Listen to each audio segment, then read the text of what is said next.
জগতের যত বড় বড় জয়, বড় বড় অভিযান, মাতা ভগ্নী ও বধূদের ত্যাগে হইয়াছে মহীয়ান।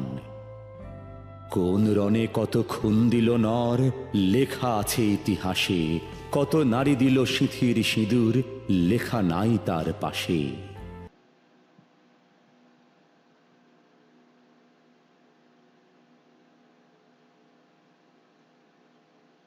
আবৃত্তি শুনলাম জাতীয় কবি কাজী নজরুল ইসলামের নারী কবিতার অংশবিশেষ। নারী কবিতা সম্পর্কে জানার আগে জানতে হবে নারী কি। নারী শব্দটি অভিধানে খুঁজতে গেলে পাওয়া যায় স্ত্রীলোক, রমণী, কামিনী, স্ত্রী। সংস্কৃত নৃ শব্দটি থেকে নারী শব্দটির উৎপত্তি। নৃ যোগ দীর্ঘ ই সমান নারী। নারী শব্দটি সাধারণত প্রাপ্তবয়স্ক স্ত্রী মানুষের ক্ষেত্রে ব্যবহৃত হয়, যেখানে মেয়ে শব্দটি ব্যবহৃত হয় স্ত্রী শিশু বা কিশোরীর ক্ষেত্রে। তাছাড়া বয়সের বাধা ডিঙিয়েও নারী শব্দটি সমগ্র স্ত্রী জাতিকে নির্দেশ করতে ব্যবহৃত হয়। কিন্তু রমণী অর্থ কি এর মধ্যে সীমাবদ্ধ? অল্প কয়েকটি শব্দে সংজ্ঞায়িত করা যায় নারীকে। 20 শতকের শেষাংশে জন্ম নেওয়া সব্যসাচী একজন বাঙালি সাহিত্যিক সুনীল গঙ্গোপাধ্যায়ের কবিতায় উল্লেখ, 40 শতাব্দী ধরে অবক্ষয়ী কবিদল যাকে নিয়ে এমন মেতেছে, সে কোথায়, সে কোথায়? দীর্ঘ ইকারের মতো চুল মেলে সে কোথায় দাঁড়িয়ে রয়েছে? এ ভিড়ে কেমন গোপন থাকো তুমি, যেমন জলের মধ্যে মিশে থাকে জল, রং, আলো। নারী স্বরূপ সন্ধানে লেখা হয়েছে কত গল্প, কত কবিতা। আজকে আমাদের আলোচনার বিষয় নারী কবিতা। লিখেছেন জাতীয় কবি কাজী নজরুল ইসলাম। প্রথমে জানবো এই মহান ব্যক্তিত্ব সম্পর্কে। সাথে আছি লাইট ফেয়ার স্কুল ভাটারা ক্যাম্পাসের ইনচার্জ জামান আহমেদ।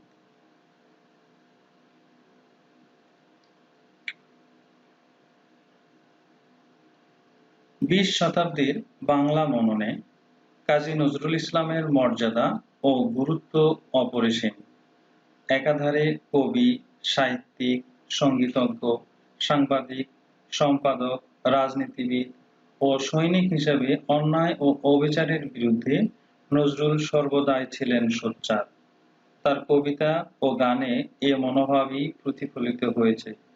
অগ্নিবীণা হাতে তার প্রবেশ, ধূমকেতুর মতো তার প্রকাশ। যেমন লেখাতে বিদ্রোহী, তেমনি জীবনে কাজেই বিদ্রোহী কবি। নজরুল এক দরিদ্র মুসলিম পরিবারে জন্মগ্রহণ করেন। তার প্রাথমিক শিক্ষা ছিল ধর্মীয়। স্থানীয় এক মসজিদে সম্মানিত মুয়াজ্জিন হিসেবে কাজ করেছিলেন। কৈশোরে বিভিন্ন থিয়েটার দলের সাথে কাজ করতে যেয়ে তিনি কবিতা, নাটক ও সাহিত্য সম্বন্ধে সম্যক জ্ঞান লাভ করেন। নজরুলের প্রথম রচনা বাউন্ডুলের আত্মকাহিনী। 1919 সালের মে মাসে এটি সওগাত পত্রিকায় প্রকাশিত হয়। সৈনিক থাকা অবস্থায় করাচি সেনানিবাসে বসে এটি রচনা করেছিলেন। ভারতীয় সেনাবাহিনীতে কিছুদিন কাজ করার পর তিনি সাংবাদিকতাকে পেশা হিসেবে বেছে নেন। নজরুলের গানের সংখ্যা ছিল 4000-এর অধিক। নজরুলের গান নজরুল সঙ্গীত নামে পরিচিত। 1938 সালে কাজী নজরুল ইসলাম কলকাতা বেতার কেন্দ্রের সঙ্গে আনুষ্ঠানিকভাবে যুক্ত হন। সেখানে 3টি অনুষ্ঠানে যথাক্রমে হারামণি, নবরাগ মালিকা ও গীতি বিচিত্রার জন্য তাকে প্রচুর গান লিখতে হতো। 1942 সালে মাত্র 43 বছর বয়সে তিনি পিক্স ডিজিজে আক্রান্ত হন। এর ফলে আমৃত্যু তাকে সাহিত্যকর্ম থেকে বিচ্ছিন্ন থাকতে হয়। একই সাথে মানসিক ভারসাম্য হারিয়ে ফেলেন।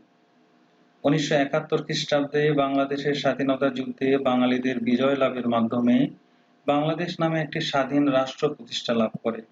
1972 খ্রিস্টাব্দের 24শে মে তারিখে ভারত সরকারের অনুমতিক্রমে কবি নজরুলকে সপরিবারে বাংলাদেশে নিয়ে আসা হয়। বাংলাদেশের তৎকালীন রাষ্ট্রপতি শেখ মুজিবুর রহমান এক্ষেত্রে বিশেষ উদ্যোগ নিয়েছিলেন।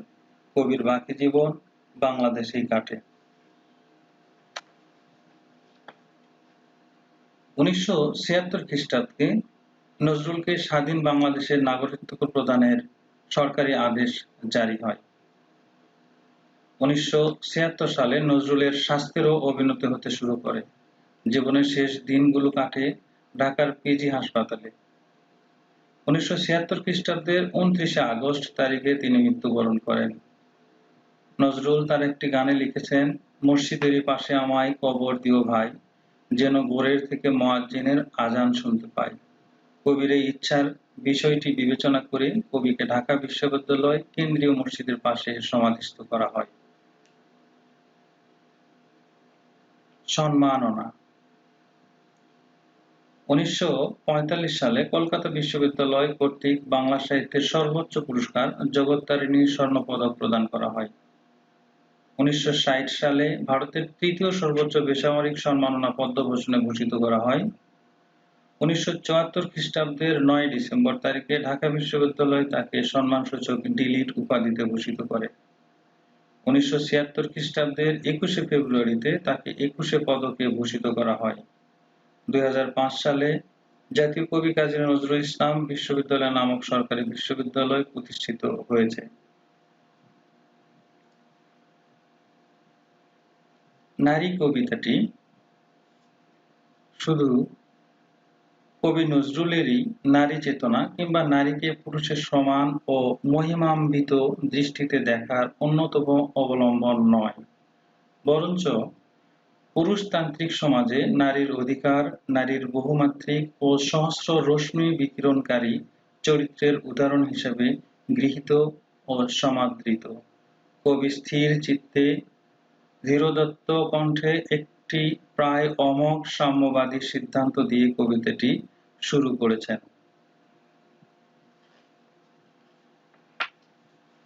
আমার চোখে পুরুষ রমণী কোনো ভেদাভেদ নাই, সাম্যের গান গাই, আমার চোখে পুরুষ রমণী কোনো ভেদাভেদ নাই। এখানে নারী পুরুষ রমণী নারী পুরুষ অর্থে ব্যবহৃত হয়েছে। সাম্যের গান সমতা অর্থে ব্যবহৃত হয়েছে। চোখে অর্থাৎ কবির দৃষ্টিতে অর্থ বুঝিয়েছেন। অর্থাৎ এক কথায় যদি আমরা বুঝাই, সাম্যের গান গায়, আমার চোখে পুরুষ রমণী কোনো ভেদাভেদ নাই। কবির দৃষ্টিতে এখানে পুরুষ ও রমণীর মধ্যে কোনো ভেদাভেদ নাই। বিশ্বে যা কিছু মহান সৃষ্টি চিরকল্যাণকর, অর্ধেক তার করিয়াছে নারী, অর্ধেক তার নয়। বিশ্বে যা কিছু এলো পাপ তাপ বেদনা অশ্রুবারি, পাপ তাপ বেদনা অশ্রুবারি এখানে নেতিবাচক অর্থে ব্যবহৃত হয়েছে।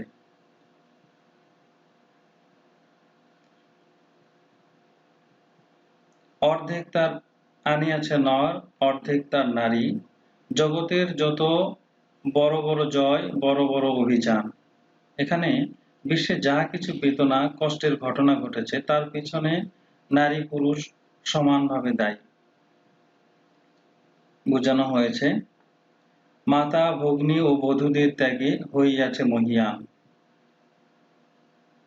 অর্থাৎ জগতের যত বড় বড় জয়, বড় বড় অভিযান, মাতা ভগ্নী বধূদের ত্যাগে হইয়াছে মহীয়ান। এখানে নারীদের মমতাময়ী হিসাবে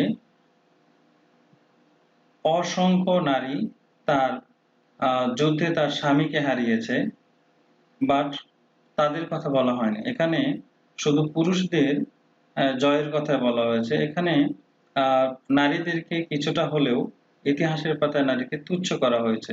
পরবর্তী লাইনে যেটা বলা হয়েছে, কোন রণে কত খুন দিল নর। এখানে খুন শব্দ রক্ত অর্থে ব্যবহৃত হয়েছে।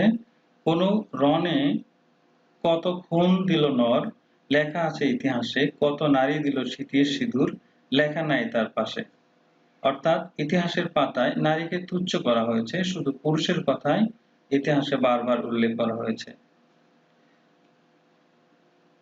কত নারী দিল সিঁথির সিঁদুর লেখা নাই তার পাশে, কত মাতা দিল হৃদয় উপারি, কত বোন দিল সেবা।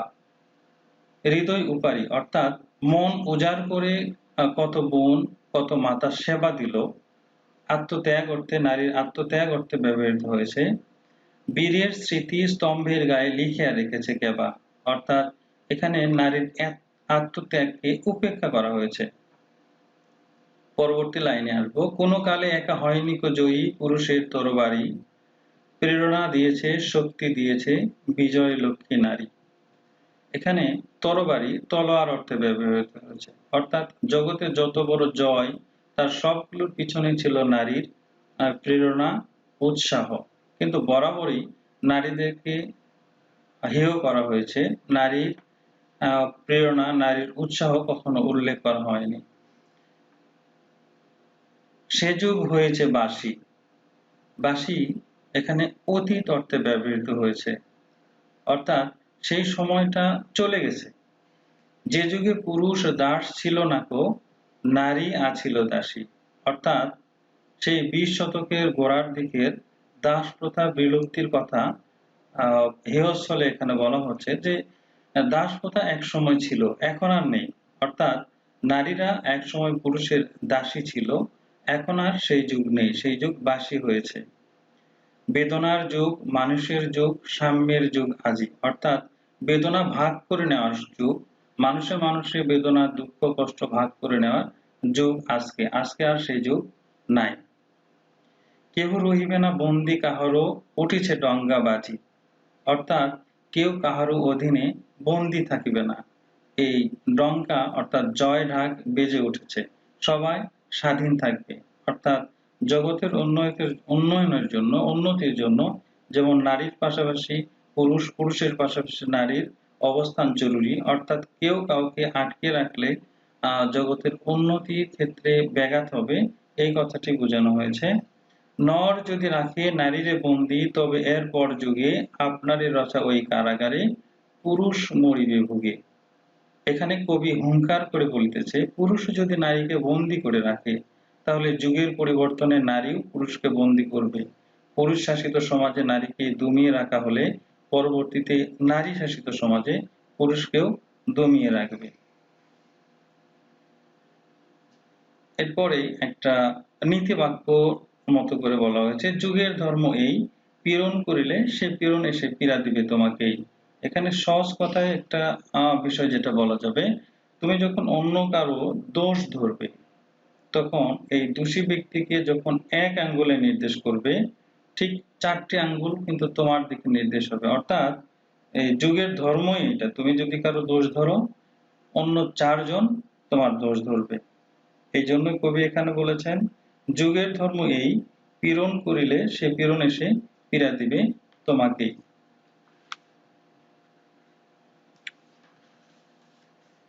কবিতাটি পাঠের উদ্দেশ্য।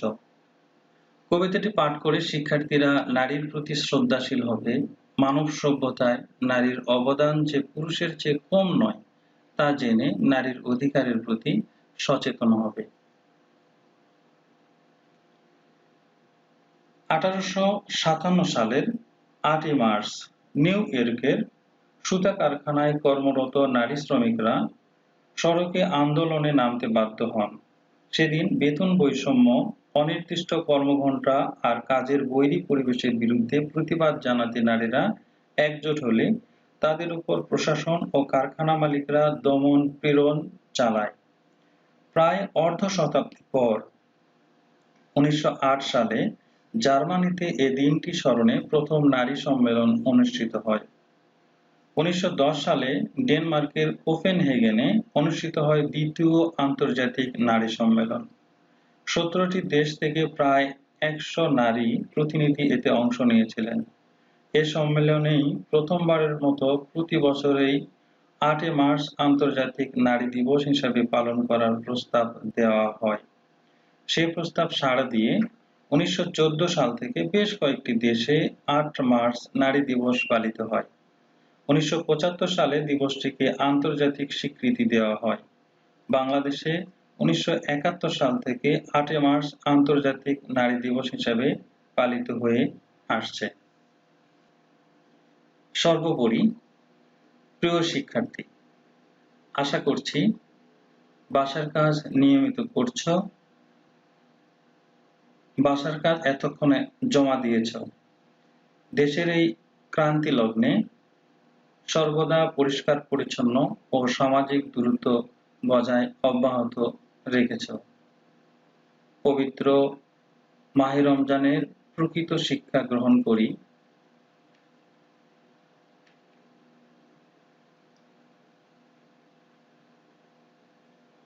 অপরকে সহযোগিতার হাত বাড়িয়ে দিই। বিশ্বব্যাপী ছড়িয়ে পড়া করোনা ভাইরাস এর পাশাপাশি ডেঙ্গু জ্বর সহ বহুবিধ বিপদ হতে রক্ষার জন্য মহান স্রষ্টার কাছে প্রার্থনা করি। আজ এই পর্যন্তই। দেখা হবে সুস্থ সুন্দর পৃথিবীতে নতুন কোনো টিউটোরিয়ালে। আল্লাহ হাফেজ।